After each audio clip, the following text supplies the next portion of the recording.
Assalamualaikum warahmatullahi wabarakatuh. Selamat pagi Ibu Nizar Azizatun Nikmah, selaku dosen pengampu mata kuliah evaluasi pembelajaran IPA dan teman-teman Tadris Biologi yang kami banggakan. Kami dari kelompok 3 dengan anggota yaitu saya, Rias Tata Rahmadani, Rahmi Zahratul Asna, dan Ulia Hasanah. Pada pertemuan kali ini, kelompok kami akan membahas materi atau topik yaitu definisi instrumen evaluasi.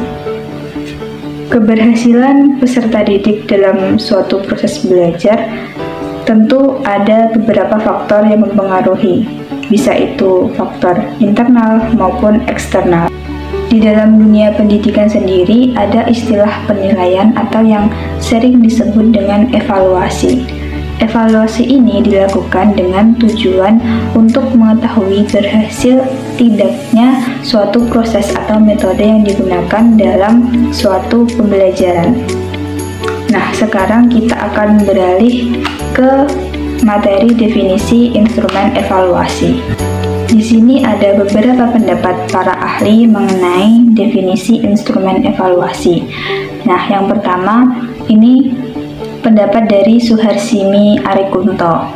Nah, beliau memaparkan bahwa instrumen adalah suatu alat bantu yang dipilih dan digunakan oleh peneliti dalam kegiatannya mengumpulkan data agar kegiatan tersebut menjadi sistematis dan dipermudah olehnya.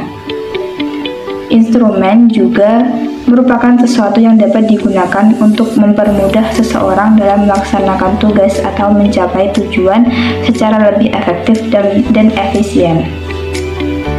Arikunto juga menjelaskan tentang definisi evaluasi, yaitu kegiatan untuk mengumpulkan suatu informasi tentang bekerjanya sesuatu yang selanjutnya informasi tersebut digunakan untuk menentukan alternatif yang tepat dalam mengambil suatu keputusan. Nah, pendapat lain ini dari Nitko dan Brohard. Mereka memberi pengertian evaluasi sebagai suatu proses penetapan nilai yang dimana berkaitan dengan kinerja dan hasil karya siswa. Dari beberapa pendapat para ahli tadi dapat disimpulkan bahwa instrumen merupakan sebuah alat bantu yang digunakan untuk mengumpulkan informasi tentang variabel yang sedang diteliti. Kemudian penilaian juga merupakan proses sistematis yang di dalamnya berisi pengumpulan informasi yang bisa berupa angka atau deskripsi verbal, analisis, dan interpretasi untuk mengambil suatu keputusan. Nah, di sini ada persyaratan yang harus dipenuhi dari instrumen penilaian atau instrumen evaluasi menurut lampiran Permendikbud nomor 66 tahun 2013 tentang standar penilaian. Yang pertama, substansi yang mempresentasikan kompetensi yang dinilai. Kedua, konstruksi yang memenuhi persyaratan teknis sesuai dengan bentuk instrumen yang digunakan. Dan yang ketiga, penggunaan bahasa yang baik dan benar serta komunikatif sesuai dengan tingkat perkembangan peserta didik. Itu tadi penjelasan atau pemaparan materi dari saya. Materi selanjutnya akan disampaikan oleh rekan saya. Saya Rahmi Zahratul Asna akan melanjutkan penjelasan dari Mbak Risa Ramadhani, dan saya akan menyampaikan materi tentang macam-macam instrumen evaluasi. Jadi, berdasarkan penjelasan dari Mbak Risa Ramadhani bahwa instrumen evaluasi merupakan suatu alat yang memenuhi syarat akademis sehingga dapat digunakan untuk mengukur suatu objek dan mengumpulkan data mengenai suatu variabel. Nah, dalam instrumen evaluasi ini dibedakan menjadi dua, yaitu ada uraian objektif dan uraian non-objektif. Saya akan menjelaskan satu persatu apa itu uraian objektif dan apa itu uraian non-objektif. Nah, untuk yang pertama yaitu uraian objektif. Uraian objektif itu merupakan tes tertulis di mana guru menyiapkan beberapa soal, kemudian siswa memberikan jawaban yang tepat dan singkat. Nah, setelah selesai, guru akan memeriksa satu persatu jawaban dari siswa untuk memperoleh informasi hasil belajar siswa. Nah, ada beberapa cara yang dapat digunakan oleh guru. Yang pertama yaitu ada pilihan ganda. Nah, seperti yang biasa kita kerjakan waktu masa SMA mungkin atau MTS dan bahkan sampai kuliah pun dosen masih menggunakan soal-soal semacam pilihan ganda ya. Jadi tes pilihan ganda merupakan bentuk tes yang menyajikan beberapa soal. Dalam setiap soal ada beberapa pilihan, dan dari beberapa jawaban itu hanya ada satu jawaban yang benar. Nah, siswa atau mahasiswa disuruh untuk memilih salah satu jawaban yang menurutnya paling tepat. Nah, tes pilihan ganda dapat diskor dengan mudah dan cepat. Bentuk tes ini sangat cocok digunakan pada ujian berskala ya, seperti ujian akhir semester, atau ujian nasional juga bisa ya. Sebelum menyusun soal pilihan ganda, ada beberapa hal yang harus diperhatikan. Yang pertama, ada kesesuaian antar soal dan jawaban. Jadi antara soal dan jawaban itu harus sesuai. Yang kedua yaitu penyusunan kalimat yang jelas. Jadi ketika menyusun kalimat soalnya itu harus jelas supaya siswa tidak bingung ketika memilih jawaban. Yang ketiga yaitu bahasa yang digunakan mudah dipahami. Dan yang keempat, setiap soal harus mengandung suatu masalah. Contohnya, hasil pengurangan dari 19 dikurang 13. Nah, jawabannya ada pilihan A, B, dan C. Misal A adalah 8, B adalah 3, dan C 6. Jadi siswa harus memilih salah satu jawaban yang menurutnya paling tepat. Nah, yang kedua, guru dapat menggunakan pilihan benar atau salah. Bentuk tes ini mengandung dua kemungkinan jawaban, yaitu benar atau salah. Hanya ada dua kemungkinan ya. Nah, bentuk soal ini berfungsi untuk mengukur kemampuan peserta didik, bagaimana mereka membedakan fakta dengan pendapat. Nah, kelebihan dari bentuk tes ini yaitu mudah disusun dan dilaksanakan dan dapat dinilai dengan cepat dan objektif serta mencakup materi yang lebih luas. Tapi kekurangan dari tes ini, siswa cenderung menjawab dengan coba-coba. Maksudnya cuma bahasa Jawanya asal-asalan lah ya. Nah, dalam menyusun soal ini, sebelum guru menyusun soal, ada beberapa hal yang harus diperhatikan, yaitu membuat petunjuk dengan jelas agar siswa tidak bingung, dan setiap soal hendaknya mengandung satu pengertian saja. Hindari penggunaan kata yang dapat memberi petunjuk tentang jawaban yang dikehendaki. Misalnya, surah Al-Ikhlas diturunkan di kota Mekah, benar atau salah. Nah, itu kan cuma mengandung satu pengertian saja kan. Selanjutnya yaitu menjodohkan. Cara yang ketiga yang dapat digunakan oleh guru yaitu tes menjodohkan, yaitu bentuk tes yang terdiri dari kumpulan soal dan kumpulan jawaban yang keduanya dikumpulkan pada dua kolom yang berbeda, yaitu kolom pertanyaan sebelah kiri dan kolom jawaban sebelah kanan. Kita sering ya menjumpai bentuk soal yang seperti ini. Yang selanjutnya yaitu isian singkat. Cara yang keempat ini merupakan tes yang ditandai dengan adanya jawaban pada tempat kosong yang disediakan oleh guru. Untuk menjawab pertanyaan dengan jelas dan singkat sesuai dengan petunjuk, untuk menyusun tes ini sebaiknya pertanyaan hanya mengandung satu alternatif jawaban. Titik-titik kosong sebaiknya diletakkan pada akhir kalimat, dan gunakan gambar-gambar sehingga soal dapat dipersingkat dan jelas. Ini juga sering kita jumpai ketika kita masih duduk di SMA maupun MTS. Nah, yang kedua, dan macam-macam instrumen evaluasi pembelajaran yang kedua adalah uraian non-objektif. Yang pertama tadi kan uraian objektif. Nah, yang kedua adalah uraian non-objektif.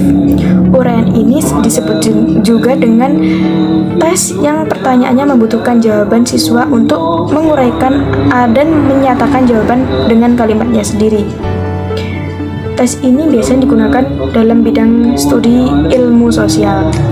Nah, tes uraian non-objektif ini dibagi dalam dua macam, yaitu yang pertama ada uraian terbatas. Dalam uraian terbatas, siswa diberi kebebasan dalam menjawab pertanyaan, akan tetapi arah jawabannya dibatasi sehingga kebebasan tersebut menjadi bebas terarah. Misalnya, sebutkan 5 kecamatan yang ada di Tulungagung. Itu kan sudah jelas ya. Jawabannya harus menyebutkan 5 kecamatan yang ada di Tulungagung. Jadi dia sifatnya terbatas.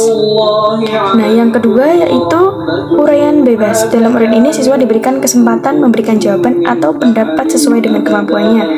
Namun guru juga harus tetap mempunyai acuan atau patokan dalam mengoreksi jawaban tersebut.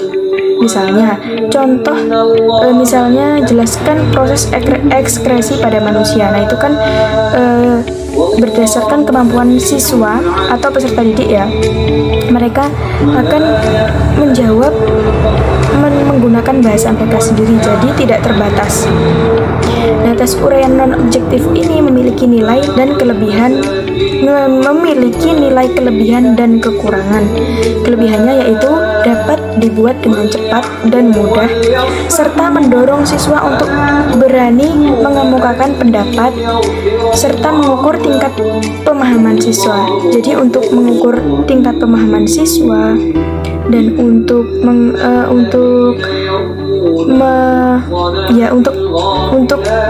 mengukur tingkat kepemahaman siswa bisa menggunakan uraian non-objektif ini. Sedangkan kekurangan pada tes non-objektif yaitu tidak bisa mencakup isi materi keseluruhan, sebab mereka akan menjawab berdasarkan kemampuan mereka ya. Maksud saya menggunakan bahasa mereka sendiri. Meskipun ada sedikit kemiripan, tapi kan tidak sama persis dengan materi yang telah disampaikan oleh guru sebelumnya. Dan cara mengoreksinya pun butuh waktu yang lama dan banyak dipengaruhi unsur subjektif. Nah, jadi seperti itu penjelasan dari saya. Mungkin apabila ada yang kurang paham dengan penjelasan saya, bisa ditanyakan melalui diskusi setelah penjelasan materi dari kami. Untuk materi selanjutnya yaitu akan disampaikan oleh Mbak Ulia Hasanah. Baik, di sini saya Ulia Hasanah akan menjelaskan tentang kelebihan dan kelemahan dari instrumen evaluasi. Pada saat sebelumnya telah disebutkan ada dua macam dari instrumen evaluasi, yakni ada uraian objektif dan uraian non-objektif. Yang pertama, pada uraian objektif terdapat kelebihan dan juga kekurangan. Pada kelebihan uraian objektif, yakni yang pertama, menyusun soalnya relatif mudah. Yang kedua, kecil kemungkinan siswa memberi jawabannya dengan cara menebak. Yang ketiga, menuntut siswa untuk dapat menjawab dengan singkat dan tepat. Yang keempat, yakni hasil penilaiannya cukup objektif. Yang kelima, lebih representatif dalam mewakili isi dan luas bahan, dapat menghindari campur tangan unsur-unsur subjektif baik dari segi siswa maupun guru yang memeriksa. Yang keenam, yakni lebih mudah dan cepat memeriksanya. Dan yang terakhir, yakni pemeriksanya dapat diserahkan kepada orang lain. Pada kekurangan tes objektif, yang pertama yakni persiapan untuk menyusunnya jauh lebih sulit daripada tes esai karena soalnya banyak dan harus teliti untuk menghindari kelemahan yang lain. Yang kedua, soal-soalnya cenderung untuk mengungkapkan ingatan dan daya pengenalan kembali serta sukar untuk mengukur proses mental yang tinggi. Yang ketiga yakni banyak kesempatan untuk main untung-untungan. Yang keempat, kerjasama antar siswa dalam melaksanakan tes lebih terbuka. Yang selanjutnya yakni dapat mengukur aspek pengetahuan yang lebih tinggi, memerlukan waktu yang agak lama untuk menilainya, sekalipun tidak selama bentuk uraian. Pada kekurangan yang terakhir yakni menyulitkan pemeriksaan apabila jawaban siswa membingungkan pemeriksa. Pada macam instrumen evaluasi yang kedua yakni ada uraian non-objektif. Uraian non-objektif ini memiliki kelebihan dan kelemahan secara umum. Kelebihan yang pertama yakni ada dapat mengukur proses mental yang tinggi atau aspek kognitif siswa tingkat tinggi, dapat mengembangkan kemampuan berbahasa baik lisan maupun tulisan dengan baik dan benar sesuai dengan kaidah-kaidah bahasa, dapat melatih kemampuan berpikir teratur atau penalaran, yakni berpikir logis, analitis, dan sistematis, mengembangkan keterampilan pemecahan masalah atau problem solving, dan yang terakhir yakni adanya keuntungan teknis seperti mudah membuat soalnya sehingga tanpa memakan waktu yang lama, guru dapat secara langsung melihat proses berpikir siswa. Pada kekurangan tes non-objektif yang pertama yakni sampel tes sangat terbatas sebab dengan tes ini tidak memungkinkan dapat menguji semua bahan yang telah diberikan, tidak seperti pada tes objektif yang dapat menyenangkan banyak hal melalui sejumlah pertanyaan. Sifatnya sangat subjektif baik dalam menanyakan, dalam membuat pertanyaan, maupun dalam cara memeriksanya. Guru bisa saja bertanya tentang hal-hal yang menarik baginya, dan jawabannya juga berdasarkan apa yang dikehendakinya.